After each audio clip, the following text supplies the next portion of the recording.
Hi friends, let's learn Newton's laws of motion in a more exciting and practical way. With the help of some simple examples, I want to show that these laws of motion are not just limited to your physics textbook, but they are happening all around us in our everyday lives. And after we do the 3 laws of motion, we'll finish off with our top 3 questions on this topic. I'm sure by the end of this video, the concepts are going to be super clear to you. Now, before we start, let's do a quick recap of the 3 laws of motion. Here are the statements of the first law, second law, and third law of motion. Now I'm going to show you some simple everyday examples, and you try to decide which law is applicable. Is it Newton's first law, second law, or third law of motion? These type of questions are quite popular in the test, where they give you an example and ask you to explain based on one of these laws. So get ready to put on your thinking glasses. Are you ready? Let's start. I'm sure you've heard it's important to fasten your seat belt when you're in a car. Now let's see which law it's based on. Are you ready? Let's go for a drive.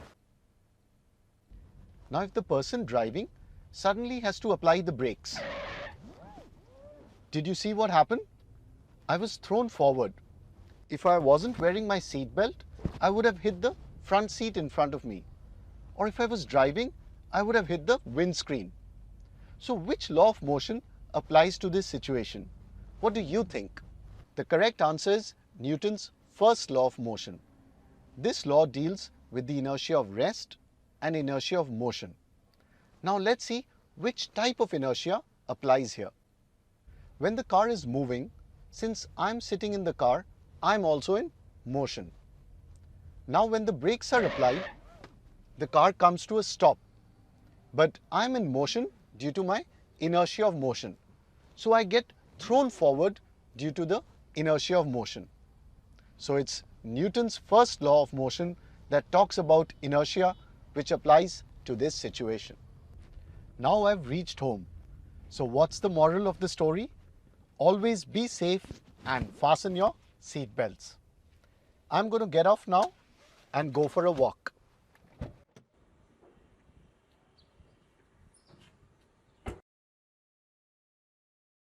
Now let's look at a simple example such as walking. So while you're walking, which law of motion applies here? That's right, it's Newton's third law. Now let's take a closer look. When you're walking, your feet are pushing the ground. Your feet are applying a backward force on the ground.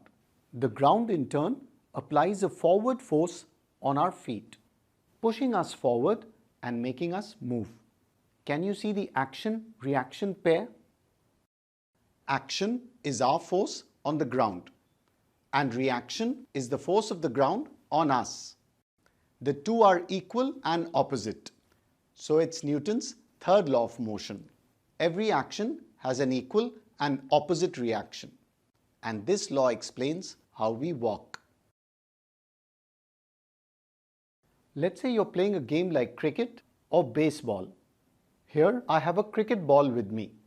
The coaches teach you to take the catch like this, with your hands moving down. But if you take the catch like this, ouch! Since the ball is pretty heavy, it can hurt your fingers or it can bounce off your hand. But if you take the catch like this, it doesn't hurt your hand. Why is that? Which law will help us answer this question? To analyze, let's consider some numbers here. The mass of this cricket ball is 150 grams. Let's say the speed at which it hits my hand before the catch is 10 meters per second. So the initial velocity is 10 meters per second. Now what is the final velocity after the catch? That's right, it's 0 meter per second. Now let's say I didn't take the catch in the correct way.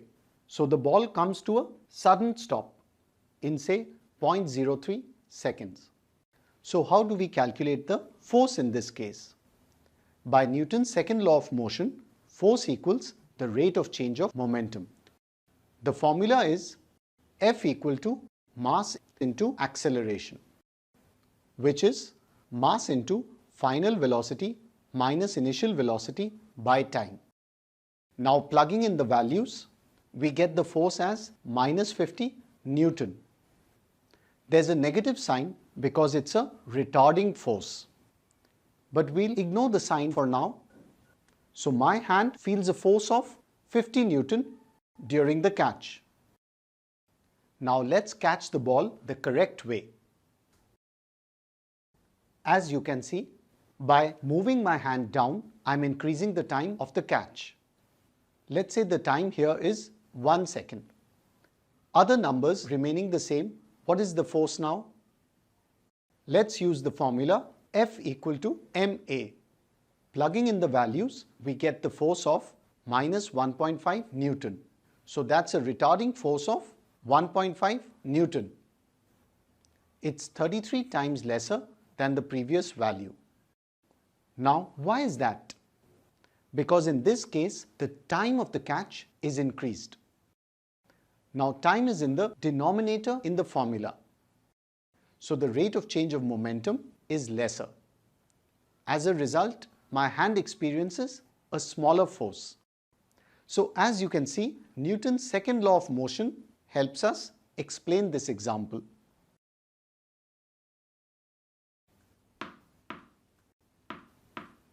Now let's play some tennis.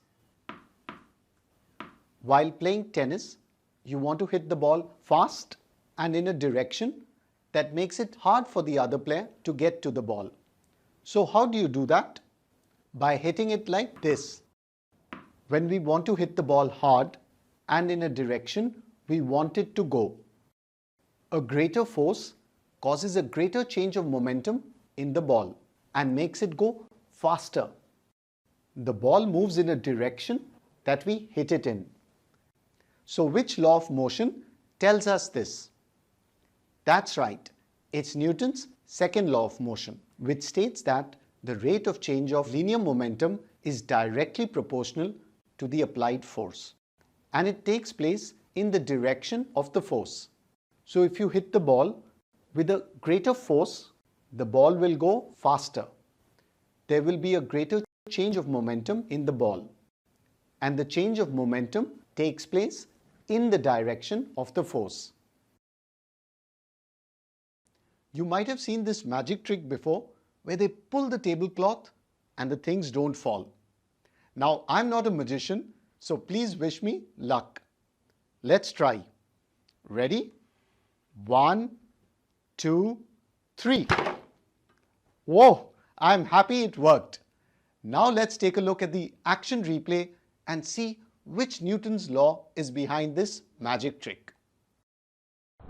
As you saw there, when I pulled the tablecloth really quickly, these things hardly moved or didn't fall.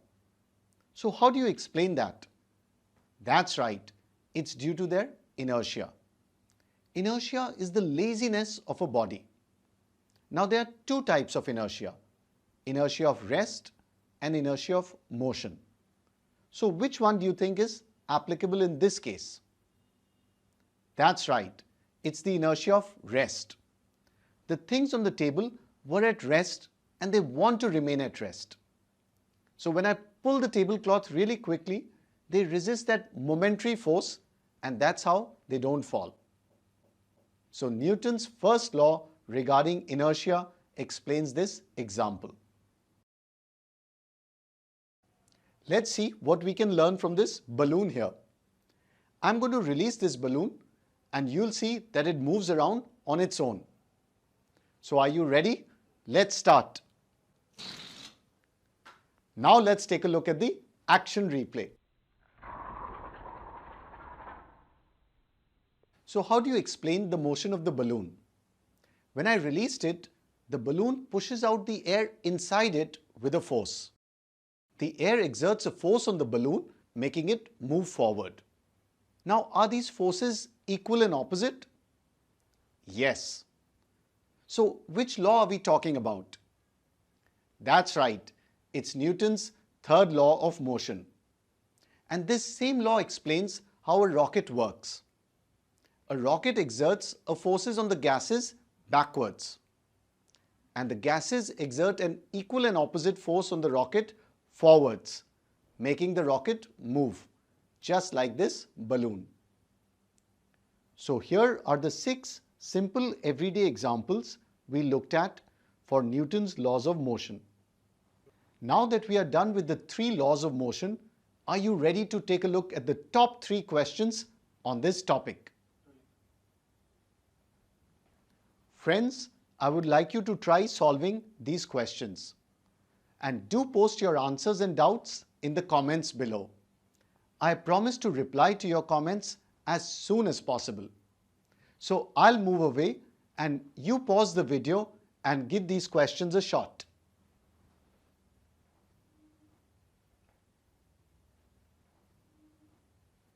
I hope you enjoyed watching the video.